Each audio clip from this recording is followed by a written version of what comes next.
రే letter ఇచ్చిందిరా. నిన్ను మొదటిసారి దగ్గరగా చూసినప్పుడే నువ్వు నాకు నచ్చావు.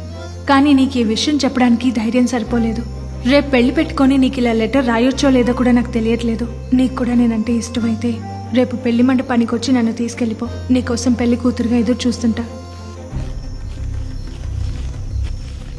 రేయ్ వెళ్ళి పెళ్లి ఏర్పాట్లు చూడు. నేను వెళ్ళి మీనాక్షిని లేపుకొచ్చా. వద్దురా బావా, అసలు వాళ్ళ బాబా ఎమ్మెల్యే అంటరా. తేడాలు వస్తే తలదీసేస్తాడరా. ఏ భయమా?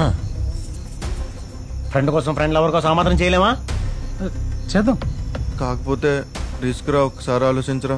రేయ్ రేపొద్దున పెళ్లి పెట్టుకుని ఆ అమ్మాయి నాకు ఇష్టం లేదు తీసుకుపోమంటుందిరా. వెళ్ళకపోతే మన మగతనానికి అవమానం. అవునరా. నువ్వు వెళ్ళి పెళ్లి పనులు చూడు. నువ్వు వెళ్ళి పంతులు గారి ప్రోగ్రామ్ చెప్పే. అరే ఇంట్లో వాళ్ళకే ఉన్నా వద్దు, వాళ్ళందరికీ గ్రాండ్ రిసెప్షన్ ఇద్దాం. ఇది రహస్య వివాహం, ఎవరికి తెలియకూడదు. రేయ్ రేపదే ముహూర్తానికి మీనాక్షి మనసుకి